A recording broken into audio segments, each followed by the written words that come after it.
Assalamualaikum warahmatullahi wabarakatuh. Selamat datang semuanya di kuliah Advanced Programming. Pada kesempatan kali ini kita akan membahas tentang desain pattern.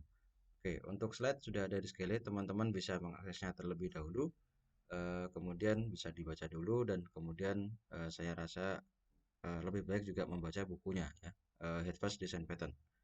Oke, oke pada sesi ini kita akan membahas tentang Intro to Design Pattern.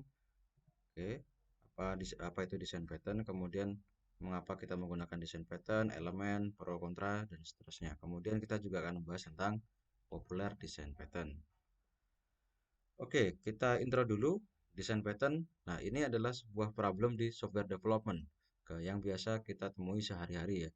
Oke, ini gambar paling kiri ya, yang atas ini adalah bagaimana customer itu mendeskripsikan apa kemauannya. Jadi customer pengennya begini gitu ya. Kemudian berikutnya gambar nomor 2 ya. Ini adalah eh, apa yang dipahami oleh project leader. Ya, project leader memahaminya seperti itu, gitu ya. Oke, kita lihat dari sini sudah ada perbedaan ya antara yang dijelaskan oleh customer sama yang dipahami oleh project leader. Kemudian berikutnya analis mendesain ya, analis mendesain. Nah, ini adalah hasil desain dari analis. Oh, ternyata analis mendesainnya begini, gitu ya. Oke, kemudian setelah didesain, kemudian diimplement ya oleh programmer ya. Bagaimana programmer mengimplement software tersebut? Oh, jadinya begini. Oke, berubah lagi. Nah, ini adalah eh, yang dijelaskan oleh bisnis konsultan. Eh, Seorang konsultan menjelaskannya begini. Wah, ini, nah, ya berbeda ya, berbeda dari yang diimplement, berbeda dari yang didesain, berbeda dari yang dia pahami project leader, berbeda lagi dengan yang dijelaskan oleh customer, gitu ya. Oke, ini adalah dokumentasi dari proyek tersebut. Kita bisa lihat dokumentasinya nggak ada ya. Yang masalah ayunan dan power ini nggak ada. Oke. Kemudian intinya minim ya, minim dokumentasi atau mungkin mungkin nggak ada. Kemudian yang ini yang diinstal ya, yang diinstal begini. Oke, yang diinstal. Kemudian ini adalah bill-nya. Ini yang bill yang harus dibayar oleh customer. Oke.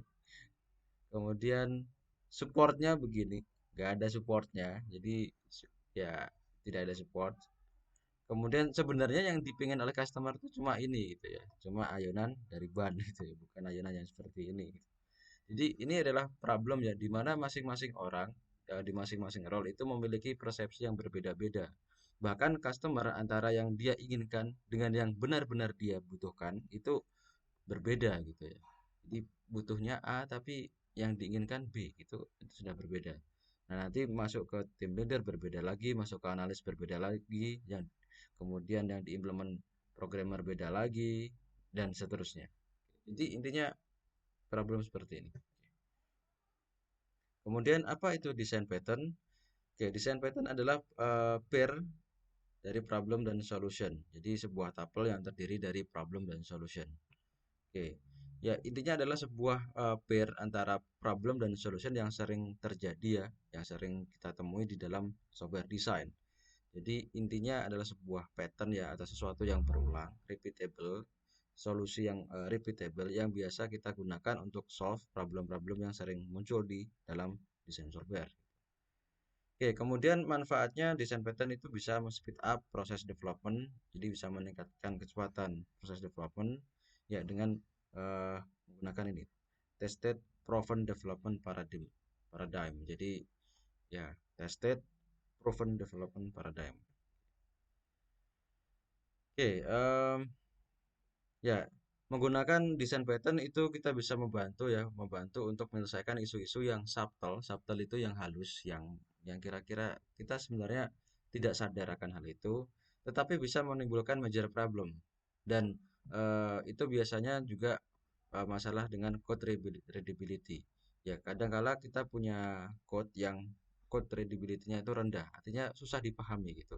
Nah, dengan digunakan desain pattern kita juga bisa mengimprove code readability untuk coders ataupun untuk arsitek yang familiar dengan pattern itu sendiri gitu. Oke, jadi dalam hal nanti kerja tim itu meningkatkan ya komunikasi antara satu member dengan member yang lain karena kita sudah punya mindset pattern yang sama gitu ya. Punya bahasa yang sama ibaratnya. Oke, ini di dipinjam ya, dipinjam dari istilah di civil sama electrical engineering. Oke. Ya, ini bagaimana kita menggunakan desain pattern ya. Menggunakan pattern itu gimana sih? Oke, jadi tadi ada proses desain, kemudian ada implementation. Nah, ini yang didesain begini, diimplement begini. Oke, desainnya seperti ini, implementasinya berbeda gitu ya. Nah, kita ingin mereduce gap ya antara desain dan implementation. Karena sangat dimungkinkan yang desain sama yang implementation itu member yang berbeda, anggota tim yang berbeda. Sehingga terjadi misinterpretation dan ada gap ya, perbedaan ya, tidak satu picture. Oke. Oke, design problem, kemudian solution, kemudian implementation details. Oke. Oke, kita sudah pernah menggunakan ini sebelumnya, pattern-pattern ini sebelumnya. Oke. Encapsulation, subclassing, iteration, dan exception. Nah, saya rasa teman-teman sudah sering menggunakan ini ya, encapsulation, subclassing, iteration, exception. Ya, ini juga merupakan sebuah pattern ya. Oke, sebuah pattern yang kita gunakan ya untuk solve commonly occurred problem. Jadi problem yang sering kita temui sehari-hari di dalam coding ataupun di dalam desain. Gitu ya. Oke, nah encapsulation. Problemnya apa sih? Jadi problemnya dari encapsulation itu ada field atau atribut yang terekspos ke luar kelas. Jadi bisa dibaca maupun ditulis bisa dibaca ataupun dimodify dari luar kelas sehingga bisa saja itu menimbulkan problem yang tidak diinginkan, menimbulkan masalah yang tidak diinginkan. Misalnya nilai sebuah atribut harusnya ada range tertentu yang dipatuhi, tetapi ternyata bisa diubah dengan nilai yang di luar range tersebut. Nah, oke. Kemudian solusinya ya kita bisa meng-hide field atau atribut tersebut sedemikian hingga hanya bisa diubah oleh eh, prosedur atau style yang diinginkan. Jadi kalau mau ngubah ya sesuai prosedurnya, misalnya range-nya sekian atau menggunakan type value sekian. Kemudian kita juga bisa membatasi akses gitu ya, bisa membatasi akses. Oke. Oke, kemudian subclassing. Ya, subclassing, inheritance ya, extends gitu ya, extends. Oke, problemnya adalah adanya similar abstraction di beberapa kelas. Jadi misalnya kita punya dua atau tiga kelas yang punya abstraksi yang sama, abstraksi yang banyak yang mirip gitu ya. Misalnya kita punya eh, kelas ya hewan katakanlah cat dog sama rabbit misalnya ya. Tiga-tiganya punya atribut misalnya name kemudian age kemudian punya behavior atau method misalnya eat kemudian walk kemudian sleep. Nah kemudian nanti kalau cat misalnya punya meow, kalau dog itu punya hook gitu ya misalnya, kalau rabbit punya cheat misalnya.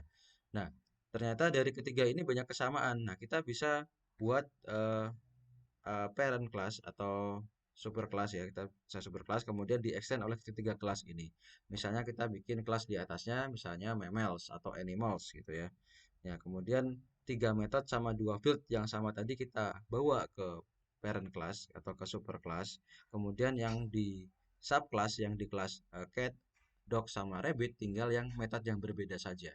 Nah itu contoh kalau kita menggunakan subclassing. Ada problem similar abstraction di beberapa kelas, kemudian kita bisa gunakan subclassing.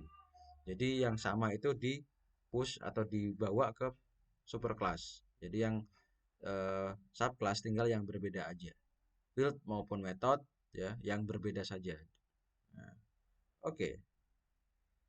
Hmm. Oke, iteration. Ya, problemnya adalah ketika ada klien ingin mengakses suatu kumpulan data ya, kumpulan data, tetapi ternyata datanya itu berbeda-beda strukturnya, ya, strukturnya berbeda-beda dan kalau kita ingin traverse setiap elemennya itu punya cara yang berbeda-beda. Nah, contohnya adalah kalau kita punya list atau queue ya, kita punya queue sama graph sama tree itu kan beda-beda cara ngaksesnya. Oke, kalau queue ya tinggal next next next aja ya. Nah, tapi kalau tree ya berarti kan ada child kiri, ada child kanan gitu kan. Ada left child, ada right child. Kemudian kalau graph ya nanti gimana dari satu node ke node yang lainnya itu gimana? Apakah ke yang jaraknya dekat dulu atau gimana. Jadi ini punya traverse yang beda-beda. Cara metode untuk next element atau next node itu yang berbeda-beda. Nah, dengan menggunakan iteration kita bisa perlakukan semuanya dengan cara yang sama, yaitu dengan cara linear gitu kan. Dengan cara linear. Oke, jadi eh, ya ini tentu saja untuk kebutuhan klien yang tidak apa ya, tidak concern dengan struktur dari datanya. Hanya ingin melihat isinya node-nya itu apa saja atau isi datanya itu apa saja. Dia tidak peduli ini susunannya bagaimana atau strukturnya bagaimana. Dia kliennya hanya peduli ini isinya ada apa saja. Nah, dengan eh, iteration kita bisa perlakukan ketiga eh, tipe data tadi ya, struktur data tadi dengan cara yang sama, yaitu menggunakan linear traversal. Ya, next, next, next, next gitu ya. Next, next, next, ya, maka kita bisa ambil next gitu. Oke, exception. Ya, problemnya biasanya code itu punya banyak error handling code. Nah, jadi code itu dipenuhi dengan error handling code yang berantakan. Jadi ya didebug ya, print sini, print sana. Kalau ngoding di Android misalnya dikasih log sini, log sana, toss sini, toss sana, ngeluarin banyak error handling. Nah, itu tentu saja tidak nyaman ya, baik untuk performance maupun untuk code readability ketika mau dilihat itu ya, banyak banyak debugging code-nya gitu ya. Nah, solusinya kita bisa gunakan exception ya untuk error handling yang mana nanti oke, satu kelas cukup ngasih tahu errornya saja nanti handle-nya ada di kelas yang lain gitu. Jadi satu kelas itu terus exception aja nanti handle-nya ada di kelas lain. Jadi kita nggak perlu handle semuanya di kelas itu. Jadi untuk error handlingnya sudah di define nanti ada di kelas yang mana. Gitu. Oke, oke, ya ini kesimpulan sementara. Apakah Python itu merupakan feature dari programming language? Oke. Apakah bisa dikatakan bahwa Python adalah fitur dari bahasa pemrograman? Oke. Jawabannya adalah tidak. Ya, mengapa demikian? Dari tadi kan kita tidak membicarakan bahasa pemrograman, kita membicarakan tentang desain, yang mana independen terhadap bahasa pemrograman.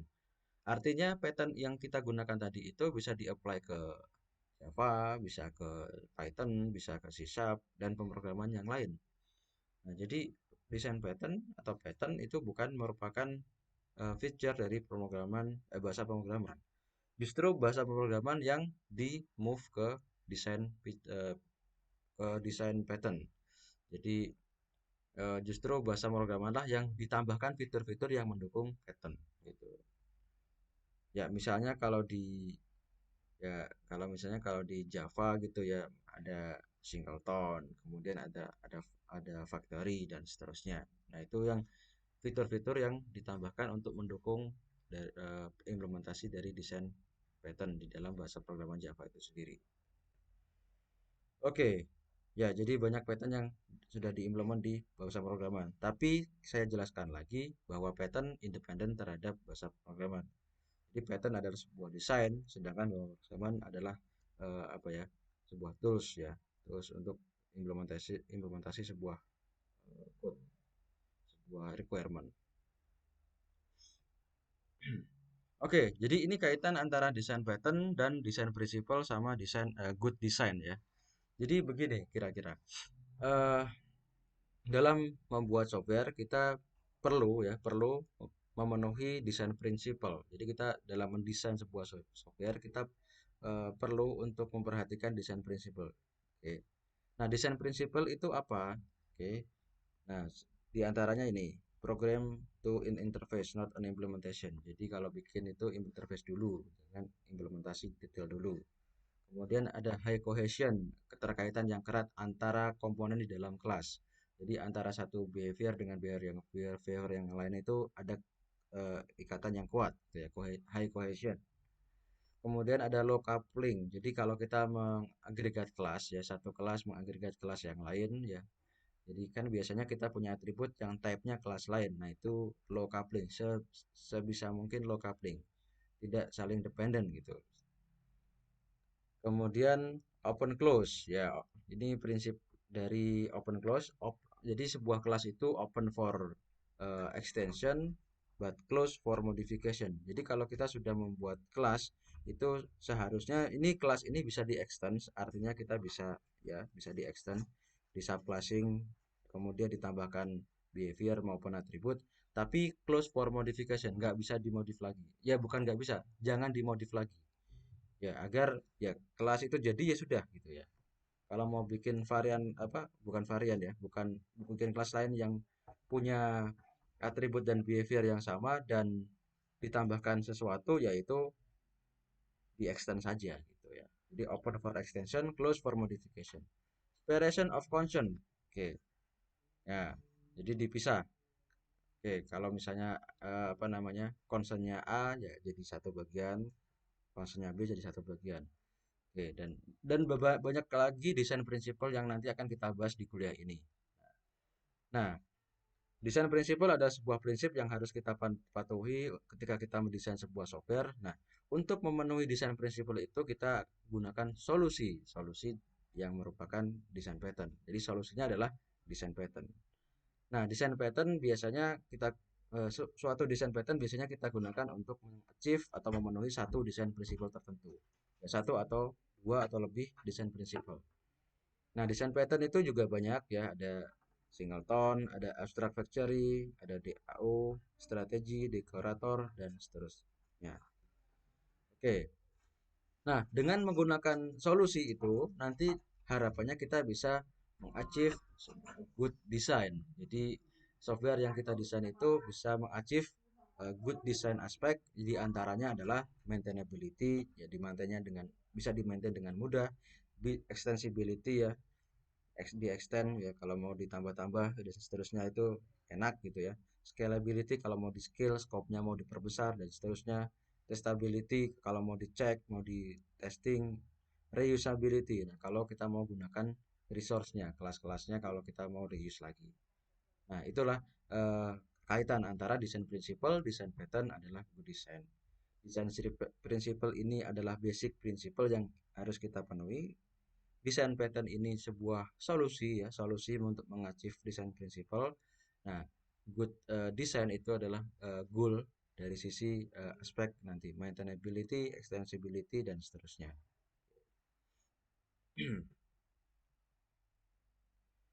Oke, oke ya, ini desain objektif ya, good design yang support tadi ya, bla bla bla bla bla, elitis. Nah, itu tadi ya, maintainability, extensibility, kemudian reusability, testability dan seterusnya.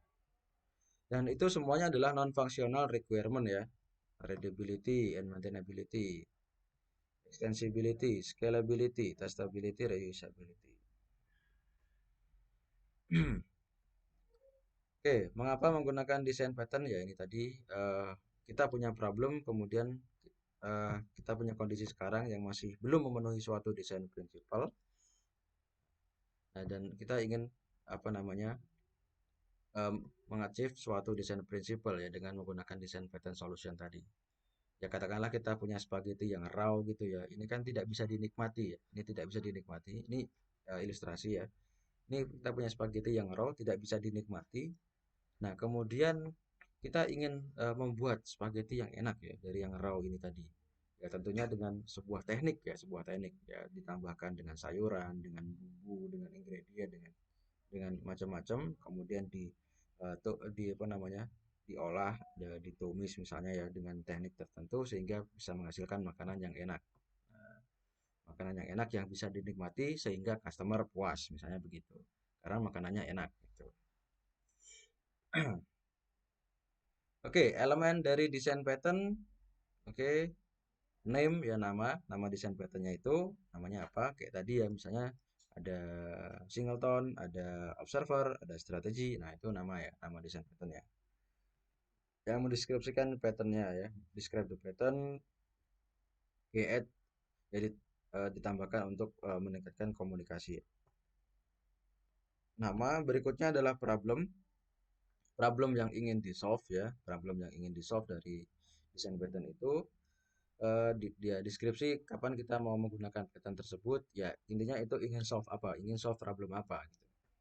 Kemudian solution ya, mendeskripsikan elemen, relation, responsibility, dan kolaborasi, bagaimana yang merumuskan desain itu sendiri. Oke, kemudian ada konsekuensi ya, result dari mengapply desain pattern itu, benefit dan cost, dan itu memang subjektif ya, tergantung dari concrete skenario, tergantung dari case. Oke, next design pattern classification ya.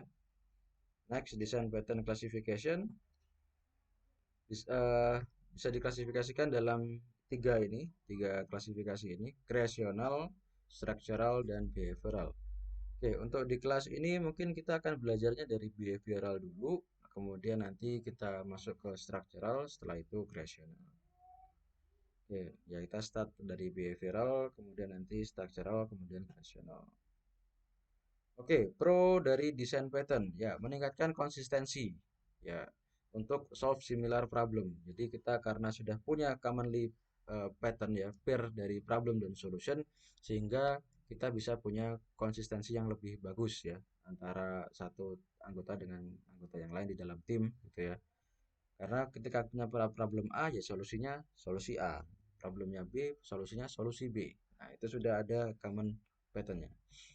Kemudian meningkatkan clarity ya, oke, di dalam desain. Kemudian ya karena kita menggunakan vocab atau menggunakan bahasa yang sama ya. Oke. Karena memang sudah punya bahasa yang sama. Oke, clarity. Oke, kemudian mengimprove time to solution ya. Karena ada template yang kita sudah bisa langsung gunakan gitu ya untuk mencapai good design tadi, meningkatkan time ya. Oke. Kemudian mengimprove reusability through composition ya, oke ya. Nanti silakan cari apa apa atau recall lagi ya apa perbedaan antara composition atau sama aggregation gitu ya. Oke, kontra ya, kontra dari design pattern. Ya, beberapa pattern punya negative consequence, misalnya object proliferation, performance hits, dan additional layer. Ya, kadang menggunakan desain pattern juga menimbulkan ini, object proliferation. Ya, terlalu banyak objek yang ada gitu. Oke, kemudian performance hits ya, mungkin sedikit menurunkan performance dari aplikasinya. Nah, kemudian misalnya karena ya ini tadi, misalnya karena additional layer. Jadi harusnya cuma ada dua kelas gitu ya. Karena kita menggunakan desain pattern, kita tambahkan satu kelas layer di tengah gitu ya. Itu kan nambah layer sehingga kalau performa juga turun, bisa saja turun. Objek juga nambah gitu ya. Oke. Nah, tapi konsekuensi itu subjektif ya dan tergantung dari konkret skenario, jadi tidak bisa digeneralisir. Makanya di sini kita bilangnya some ya. Some pattern come with negative konsekuensi dan ini memang tidak selalu memang subjektif ya. Oke. Kemudian pattern itu subject to different interpretation, misinterpretation, and philosophies. Jadi memang kadangkala satu problem yang sama itu bisa saja beberapa orang punya interpretasi yang berbeda. Sehingga karena interpretasinya berbeda, sehingga solusi yang dikasih juga beda. Pattern yang dipilih untuk solve itu juga beda. Oke, kemudian bisa di overuse. Ya, ini mungkin karena pengen achieve macam-macam gitu ya. Jadi bisa saja terlalu banyak ya overuse. Jadi katakanlah kita cukup menggunakan satu pattern saja cukup, tapi karena mungkin pengen wow atau bagaimana bisa saja bisa digunakan tiga pattern sekaligus yang overuse gitu. Oke, next popular design pattern strategi. Oke, ini teman-teman jangan khawatir, di sini kita intro saja. Untuk detail dari masing-masing pattern nanti akan kita bahas di chapter-chapter selanjutnya. Jadi di sini kita eh, intro saja. Perkenalan. Ada strategi pattern. Ya, define family of algorithm, encapsulate each one, and makes them interchangeable during runtime. Oke, oke. Strategi let algorithm vary independently from client that use it. Jadi ininya begini, strategi pattern itu ada suatu algoritma, ya, namanya algoritma itu prosedur untuk menyelesaikan suatu problem. Nah, tapi bisa dibuat variannya ya, bisa dibuat variannya bervariasi dan nanti bisa digunakan ya istilahnya setiap klien bisa menggunakan salah satu varian dan bisa berganti ke varian yang lain. Oke, paling gampang begini ya. Kalau kita punya algoritma yang teman-teman kenal misalnya sorting, sorting ya. Sorting. Nah, sorting kita bisa buat variannya. Misalnya pakai bubble sort, kemudian pakai selection sort atau insertion sort, kemudian pakai quick sort. Ada lagi misalnya pakai heap sort gitu ya. Nah, kita punya 4 varian misalnya. Oke, bubble, insertion, quick sama heap sort gitu kan. Nah, nanti klien yang ingin menggunakan sorting tadi tinggal pilih mau yang mana. Misalnya untuk klien A dia lebih prefer pakai bubble ya. Dia yang klien A pakai bubble, kemudian klien B pakai insertion, klien C pakai quick sort, klien D pakai heap sort. Dan itu juga bisa diubah selama runtime. Misalnya pakai polymorphism gitu ya.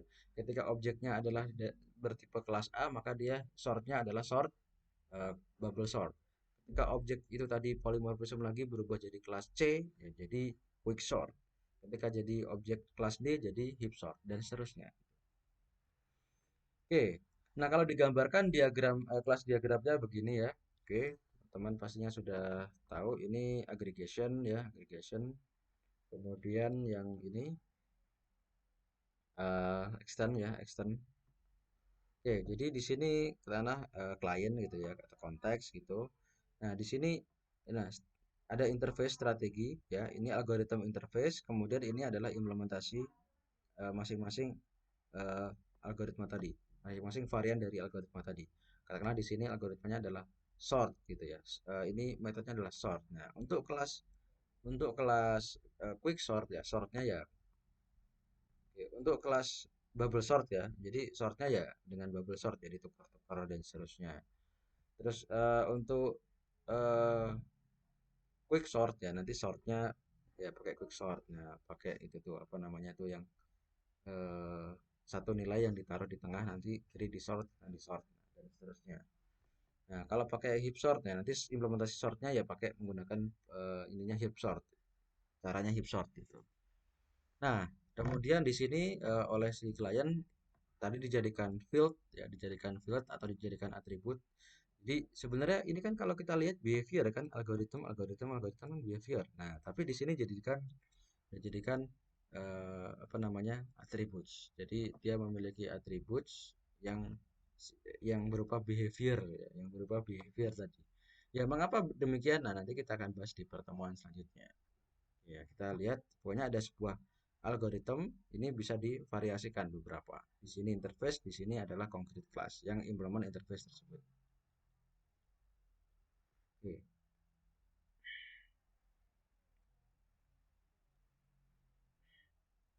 Oke.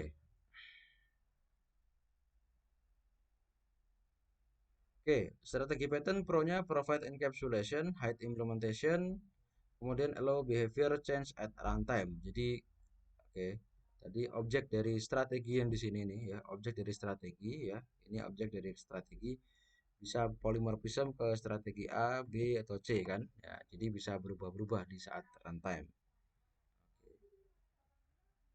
Kontranya ya result in complex hard to understand code if overused. Jadi kalau misalnya terlalu overuse, nah bisa susah dipahami. Next, observer pattern. Oke, dari namanya sudah jelas ya, ada observer. Berarti ada satu objek yang observe ke objek yang lain. Oke.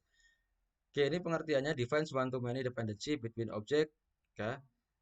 Nah, sedemikian hingga ketika ada satu objek itu state-nya berubah ya, one object change state, ya maka dependent object akan dinotify dan diupdate otomatis. Jadi ada satu objek ya yang jadi tempat bergantung objek yang lain ya. Jadi ketika objek ini nanti berubah state-nya, nilainya berubah state-nya, ya state berarti atribut gitu ya. Maka akan notify ke objek-objek yang dependen ke dia. Nah, otomatis nilai yang di observer tadi yaitu nanti akan berubah, diupdate secara otomatis. Oke. Nah, di sini terminologinya ada subjek dan observer. Jadi observer itu dependen atau bergantung ke objek ya, gitu ya. Oke, ada subjek, ada observer. Oke. Nah, di sini ketika nanti ada field dari subjek yang berubah, maka akan notify ke seluruh observer. Tadi one to many, jadi satu subjek bisa punya banyak observer. Ya, kalau contohnya biasanya kita pakai ini ya, pakai display ya, pakai display. Misalnya eh, pengumuman ya, pengumuman di bandara, pengumuman di bandara itu kan banyak display kan ya. Ada yang di TV, ada yang di papan pengumuman, ada yang di LED ya. Oke, kemudian ada yang di kasir ya, ada yang di bukan kasir ya, tempat check in ya, tempat check in itu dan seterusnya.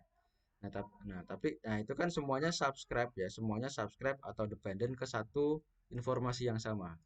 Nah, katakanlah ada yang di server sana ya, yang menginfokan jadwal penerbangan ya. Ya, maka yang di TV, yang di papan LED, maupun yang di tempat check-in itu semua ya display jadwal itu. Nah, ketika jadwalnya berubah ya, ke jadwalnya diubah oleh admin yang ada di server, nah, maka seluruh display akan berubah. Nah, itu contoh paling gampang. Ya, contoh yang lain misalnya kalau siak NG, kalender akademiknya diubah ya, kayak kemarin karena liburnya berkurang. Karena liburnya dikurangi ya, cuti bersama dikurangi. Maka ya siak NG di dosen, di mahasiswa, ya display di dosen, di mahasiswa, di staf akademik, dan seterusnya itu juga ikut berubah. Oke, pro dari observer pattern, abstract coupling antara subjek dan observer ya, abstract coupling. Jadi couplingnya, pemasangan objek dan observer itu abstrak. Jadi tidak terlalu rekat. Jadi karena couplingnya itu dengan abstrak ya. Oke, support broadcast communication, unexpected update ya, support unexpected update, enable reusability subject and observer independently ya. Karena tadi ya couplingnya, pemasangannya itu abstrak, jadi tidak terlalu erat ya. Istilahnya low coupling ya. Nah, jadi kita bisa mereuse subjek maupun observer sendiri-sendiri. Jadi kelas subjek sama observer kita biasa reuse di aplikasi yang lain, di program yang lain independently. Oke. Tidak harus dua-duanya sekaligus. Kontranya expose observer to subject ya. Jadi observer di expose ya diketahui oleh subjek untuk push model. Nah, sebaliknya kalau di pull model subjek yang di expose oleh observer. Jadi itu ya, observer pattern. Intinya adalah ada subjek, ada observer, observer dependen ke subjek. Ketika subjeknya state-nya berubah, observer langsung dinotify dan diupdate otomatis. Singleton pattern, ya namanya aja single ya, single, satu. Nah, ini memastikan bahwa ada kelas yang hanya memiliki satu instance. Di dalam sistem yang kita buat itu ada kelas yang mana dipastikan hanya ada satu objek dari kelas itu. Satu instance dari kelas itu. Oke. Nah, ini singleton pattern gambarnya ya. Singleton, ya dia punya instance singleton, tipenya singleton. Oke. Nah ini kalau di initiate-nya ya. If itu sama dengan nol maka dibikin. Nah, kalau enggak. Kalau ada berarti enggak. Ya, contohnya gampang ya kalau kita punya sistem akademik di fakultas atau misalnya seperti Skele ya ada kelas dekan misalnya. Dekan cuma berapa? Cuma satu gitu. Instance-nya cuma satu. Mahasiswa bisa punya banyak. Dekan cuma satu. Increase performance, pros-nya ya, prevent memory wastage, increase global data sharing. Jadi kalau ada global data yang di-share, ya misalnya misalnya kalau kita punya banyak program terus share satu data yang sama, misalnya mengakses ke database yang sama, kita bisa pakai singleton untuk menjembatani, biar tidak terjadi race condition, ya, biar tidak inkonsisten datanya. Cons ya result in multi-threading issues. Ya, kalau ada multi-threading ya ada masalah gitu ya. Oke, oke, ini definisi dan di grup satu ya strategi observer singleton. Oke, allow object to be notified when state change. Berarti ini punyanya siapa? Allow object to notified when state change. Berarti punyanya observer. Ensure one and only one instance of an object is created. Berarti punyanya singleton. Encapsulate interchangeable behavior and use delegation to decide which to use. Nah, seperti strategi.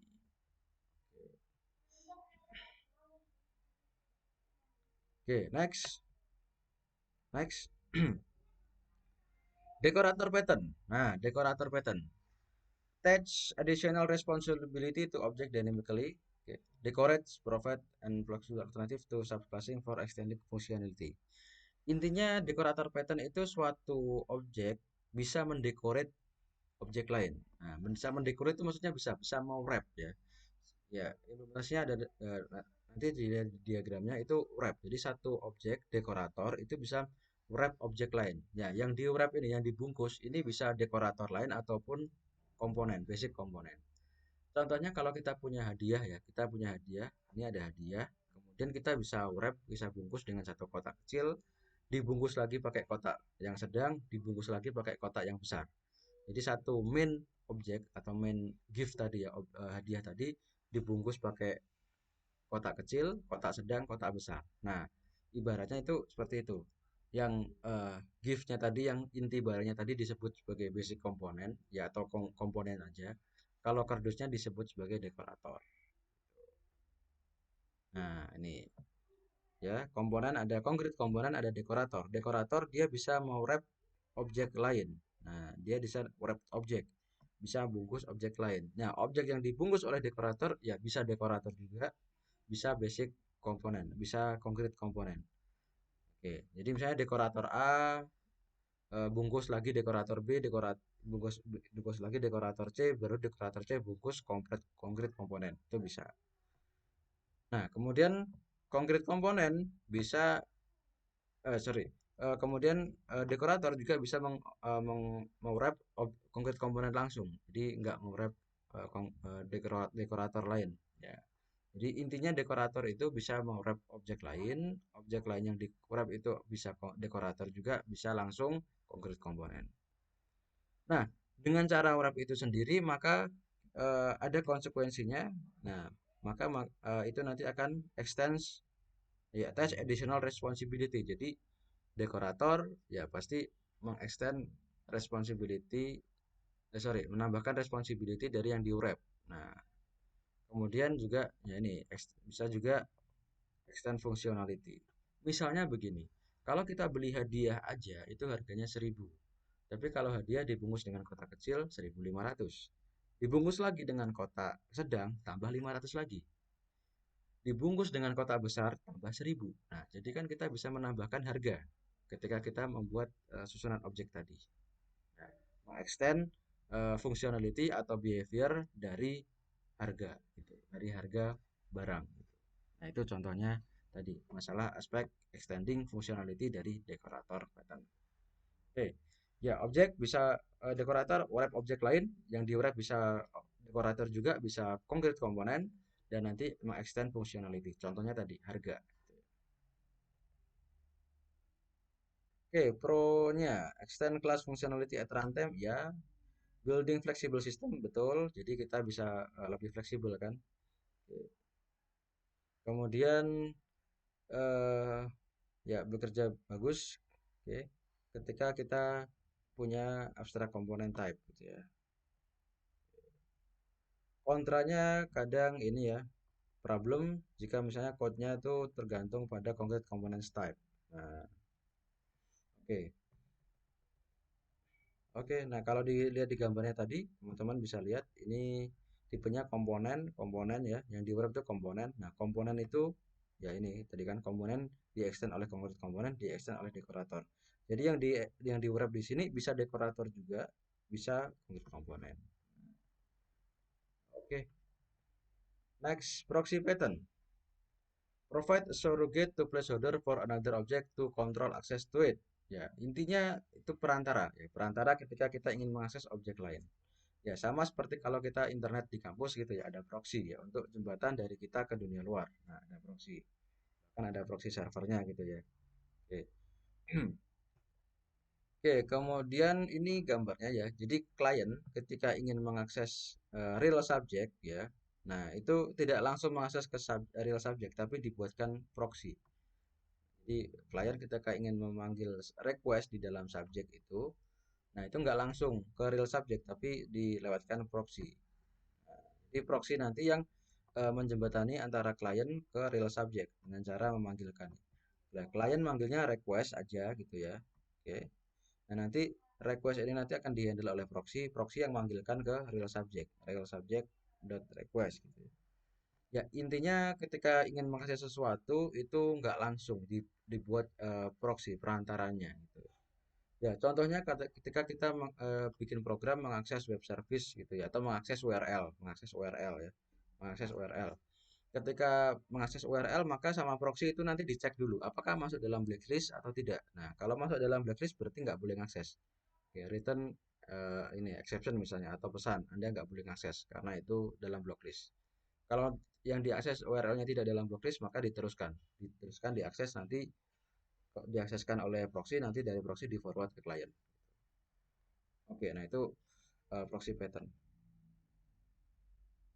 Pro-nya prevent memory wastage, ya, create expensive object on demand. Jadi kalau pengen mengakses objek yang untuk membuatnya itu atau menginstantiate-nya itu butuh memori besar ya, ini kita bisa pakai proxy. Kalau objeknya sudah ada ya udah pakai. Nah, kalau objeknya belum ada maka di create. Kontranya, add complexity when trying to ensure freshness. Ya, memang menambahkan kompleksitas tadi ya. Oke, next. Packet pattern. Oke, provide an unified interface. Ya, intinya ini unified interface to a set of interface in a subsystem. Jadi ada sebuah unifikasi interface atau ya penggabungan interface dari ya mungkin di sini nyebutnya interface ini bukan refer ke interface di dalam Java gitu ya. Ya interface itu sebuah metode gitu ya, sebuah metode yang untuk ya menggabungkan set of interface ya kumpulan interface atau himpunan interface di dalam subsystem. Oke. Oke, ya define high level interface yang bisa menggunakan ya agar kita bisa menggunakan subsystem dengan lebih mudah ya. Oke. Oke, ini klien ya. Kita bisa membuat eh, facet pattern ya yang menggabungkan beberapa beberapa interface di subsystem. Jadi misalnya kita buat kelas facet, kemudian ada method do something. Nah, do something di facet ini nanti sudah mengakomodir seluruh do stuff di subsystem. Oke. Nah, di kelas satu do stuff ya, kelas 2 do stuff. Jadi menggabungkan eh, dua do stuff gitu ya. Oke, paling gampang begini. Oke, kalau kita punya sistem ya, punya sistem movie studio. Movie studio itu berarti ada screen ya, ada screen. Ya, ada apa layar ya, layar ya. Layarnya itu katakanlah on sama off. Kalau on berarti layarnya buka, kalau off berarti tutup atau gulung gitu ya. Kemudian kita punya LCD projector. Punya proyektor ya, punya proyektor ya dipakai nyorot gitu ya. Kemudian kita punya sound system, ada sound atau speaker ya. Kemudian ada amplifier, ya. Ada amplifier, kemudian ada DVD player, ya DVD player atau ya apapun lah player pokoknya. Nah, ini kan subsystem dalam sebuah movie system kita tadi. Oke, home theater system misalnya ya. Nah, kalau kita ingin nonton ya, kalau kita ingin nonton, ketika ingin kita start ya, berarti kan sebenarnya kan detailnya kan kita harus buka on layar dulu ya, layarnya turun, kemudian kita nyalakan DVD player, kita nyalakan proyektor, kita nyalakan speaker, kita nyalakan amplifier, semua dinyalakan. Nah, itu kan kalau kita implementasi dalam program kan kita harus do satu-satu kan. Nah, dengan Facet Pattern kita bisa buatkan interface ya di atasnya ketika kita ingin start eh, ketika kita ingin start atau kita ingin initiate nonton film ya home theaternya. Jadi nanti di sini di Facet ini nanti sudah eh, memanggil semua di subkomponen. Nah, jadi kita kita perintah dengan start ya kita perintah dengan start maka nanti Facet yang menyelesaikan atau yang memanggil di subsistemnya. Maka dia panggil on di proyektor, panggil on di DVD player, panggil on di speaker, on di amplifier, panggil on di proyektor. Jadi kita di klien cukup start aja, panggil start aja gitu ya. Di packet yang nanti yang menjembatani untuk menyalakan satu-satu di subsystem, di subkomponen. Oke, Pro-nya ini make code easier to use and understand ya, lebih mudah dipahami dan digunakan. Kemudian mengurangi dependensi di kelas. Kemudian decouple client from a complex system. Oke, kontranya, oke, ya result in more work for improperly designed packet class. Jadi ya butuh kerja lagi gitu ya, butuh tambahan effort ya untuk membuat packet yang bagus, packet class yang bagus. Kemudian memang increase complexity ya karena kita tidak manggil satu-satu subsystem langsung, tapi kita manggil di packet yang tadi, packet yang di higher level tadi, packet nanti yang memanggil di masing-masing subsystem, ya menambahkan kompleksitas. Oke, next adapter pattern. Oke, namanya adapter ya. Pastinya ada sesuatu yang tidak kompatibel terus dibikin kompatibel. Nah, di dalam desain pattern, adapter pattern itu ya convert interface yang belum kompatibel ke dalam interface yang kompatibel di klien. Intinya ada interface yang belum kompatibel di klien, kita buat biar bisa dia kompatibel di klien. Oke, oke, ya. Intinya adapter ini untuk menyelesaikan masalah incompatibility. Jadi klien itu sama yang ada di sistem itu tidak compatible. Nah, makanya dibuatkan adapter. Contoh, ya ini ya diagramnya. Ini diagramnya. Ini ada target ya, request. Oke. Kemudian eh, klien manggil ya request di target gitu ya. Nah, nanti adapter itu akan memanggilkan specific request. Oke. Jadi klien itu taunya manggilnya request, tapi aslinya yang ada itu di sistem specific request. Nah, oleh sebab itu nanti dibuatkan adapter, ini metodenya request. Nah, request di dalam request itu nanti memanggil specific request. Nah, contohnya begini. Klien itu misalnya kita punya web service gitu ya, punya web service atau ya atau metode atau apapun lah. Ya, klien itu taunya ya request itu pakai satu parameter ya, misalnya npm gitu ya. Ingin mendapatkan data mahasiswa npm, parameternya npm. Cuman tahu npm. Oke. Nah, ternyata di dalam sistem harus pakai dua parameter npm sama tahun ya, sama angkatan, tahun angkatan, tahun masuk gitu ya. Nah, adapter nanti yang apa namanya yang mengconvert dari request dengan satu parameter tadi npm saja ke dalam dua parameter ke parameter tadi npm dan tahun masuk. Nah, itu nanti adapter yang menjembatani hal itu. Sehingga tetap jalan, klien tetap bisa menggunakan fitur tadi request data mahasiswa meskipun dengan parameter npm. Oke, Pro, increase code reuse, encapsulate interface change, handle legacy codes. Ya ini ya, utamanya mungkin ini ya, handle legacy code. Jadi mungkin sistem-sistem yang lama sudah diperbarui sehingga parameternya berubah. Nah, sedangkan klien taunya masih parameter yang lama. Gitu. Kita bisa apa namanya? Ya kita bisa menghandle hal tersebut gitu. Ya, kontranya increase complexity jelas ya, for large number of change. Jadi ya tadi ya karena kita menambahkan adapter di tengah ya, yang menjembatani antara klien dan adapti ya, agar bisa compatible. Oke. Oke, pattern definition group 2, decorator proxy facade pattern. Oke, supplies interface to of a set of classes. Ya, yang mana ini? Oke, berarti ini facade gitu ya. Oke, wrap object and provide an interface to it. Yang mana ini? Oke, proxy mungkin ya proxy ya. Wrap an object to provide new behavior ya, berarti dekorator. Oke. Oh, bukan ini berarti oke, wrap object to control access to it. Nah, ini yang proxy, ya, ini yang proxy. Simplifies ini packet ya, ini packet, ini proxy. Kemudian provide new behavior ini dekorator. Nah, berarti yang ini adalah adapter. Oke, dekorator, web object to provide new behavior. Proxy berarti yang control access ya, control access. Nah, kemudian packet yang atas. Simplify interface to set of class. Nah, adapter yang berarti yang ini, web object provide interface to it. Oke. Oke, pattern classification. Oke, Sampai sejauh ini strategi itu behavior, observer itu behavior, singleton behavior. Sepertinya ini harusnya kreasional ya. Singleton itu kan karena pembuatan satu objek tadi. Jadi ini saya rasa kreasional. Nanti silahkan dilihat lagi di buku. Dekorator itu kreasional, oke. Proxy structural, facade structural, adapter structural.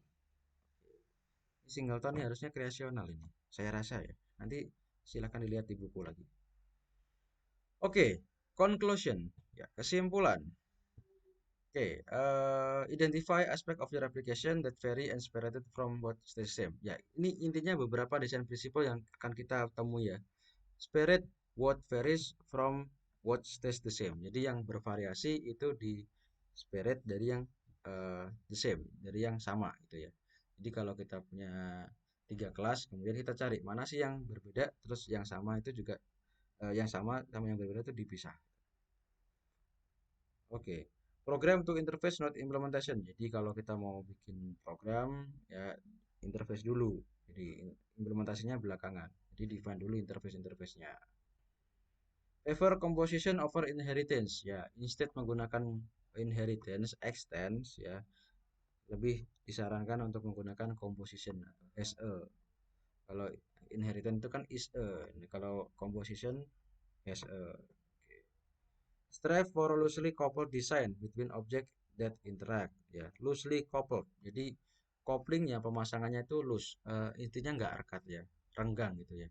Jadi gunanya nanti untuk masing-masing kelas yang dikouple tadi ya itu bisa di reuse lagi independen, secara independen. Misalnya tadi kayak subjek sama observer itu kan mereka kan di coupling ya karena ya mereka satu notif ke yang lain, satu update yang lain. Nah itu sebisa mungkin couplingnya tadi loose, jadi nanti bisa bisa di reuse kelasnya masing-masing secara independen. Oke, ini open close. Class should open for extension, close for modification. Jadi kalau kita bikin kelas, oke, boleh di extend tapi jangan dimodif. Oke. Ya kalau kelas udah jadi ya sudah as it is gitu ya. Kalau mau di extend menjadi kelas lain boleh. Nah, kalau close untuk dimodifikasi close, nggak boleh dimodif lagi. Principle of least knowledge. Talk only to your immediate friends. Ya, ini nanti ketika kita mengkopling objek ya, mengkopling objek yang dari kelas yang berbeda itu seharusnya tidak terlalu jauh.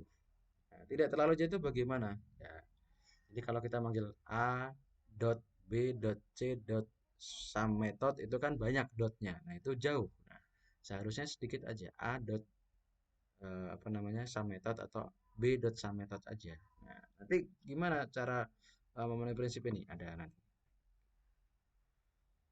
Oke, ini route to good design. Ya, kita perhatikan design principle, kita perhatikan design principle sebisa mungkin di achieve.